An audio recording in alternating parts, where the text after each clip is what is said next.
ओम गुरवे नमः।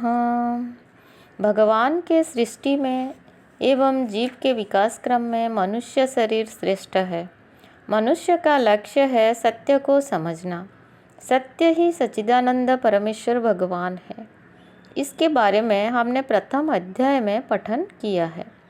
आज हम गांधी जी के लिखे हुए पुस्तिका मंगल प्रभात के 11वां अध्याय सर्वधर्म समभाव पार्ट 2 का पठन करेंगे। तारीख 30 सितंबर 1930।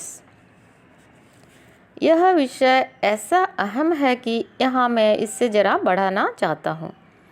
अपना कुछ तजर्बा मैं बताऊँ तो समभाव का अर्थ शायद ज़्यादा स्पष्ट होगा। जैसे यहाँ प्रार्थना रोज़ होती है, वैसे ही फिनिक्स में भी रोज़ प्रार्थना हुआ करती थी। उसमें हिंदू, मुसलमान और ईसाई थे। मरहूम रुस्तम जी सेठ और उनके बच्चे अनेक बार उसमें शामिल होते थे। रुस्तम जी सेठ को मन्ने वहालू वहालू दादा राम जी नू नाम भजन बहुत पसंद था। जहाँ तक मुझे याद है, एक बार मगनलाल गांधी या काशी बहन वह भजन हम सबको गवा रही थी।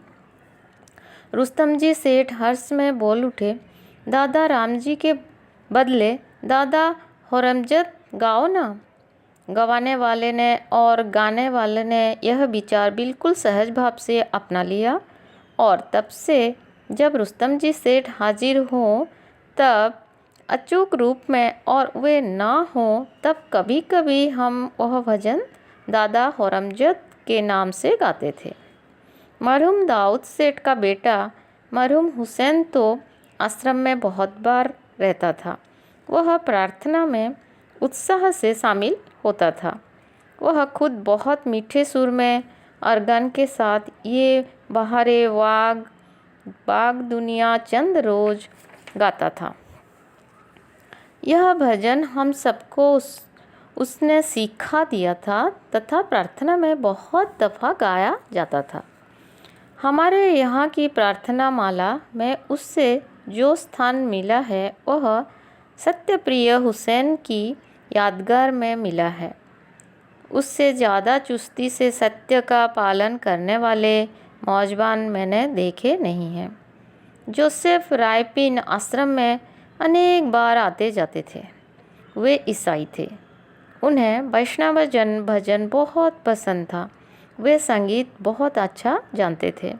उन्होंने वैष्णव जन की जगह एक दिन क्रिश्चियन जन तो तेने कहिए आलापा। सबने तुरंत उससे उठा लिया। जोसेफ के हर्ष का पार न रहा। अपने संतोष के लिए जब मैं जुदा जुदा धर्म की पुस्तकें देख रहा था तब ईसाई धर्म, इस्लाम, जरदुश्ती, यहूदी और हिंदू इतने धर्मों की पुस्तकों को कि मैंने अपने संतोष के लिए जानकारी प्राप्त की। यह करते हुए इन सब धर्मों की ओर मेरे मन में संभाव था, ऐसा मैं कह सकता हूँ। उस समय मुझे यह ज्ञान था, ऐसा मैं नहीं कहता।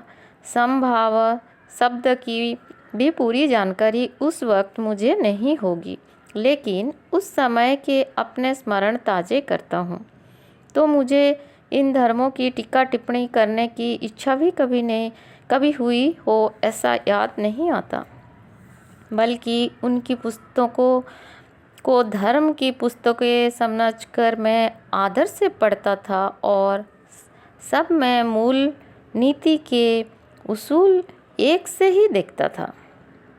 कुछ बातें मेरी समझ में नहीं आती थी। ऐसा ही हिंदू धर्म पुस्तकों का था।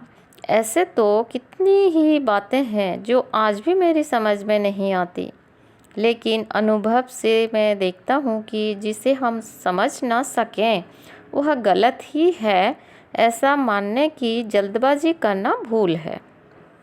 जो कुछ पहले मेरी समझ में नहीं आता था वह आज दिए के जैसे साफ मालूम होता है।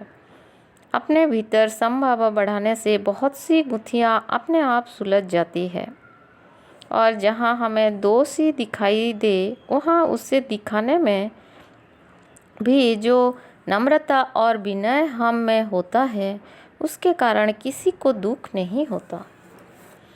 एक उलझन शायद रहती है। पहले मैंने कहा है कि धर्म अधर्म का भेद रहता है और अधर्म के लिए संभावना रखने का यहाँ उद्देश्य नहीं है। अगर ऐसा ही हो तो क्या धर्म अधर्म का निर्णय करने में ही संभावना की सांकल टूट नहीं जाती? ऐसा सवाल उठेगा और ऐसा निर्णय करने वाला गलती करे वह भी मुमकिन है।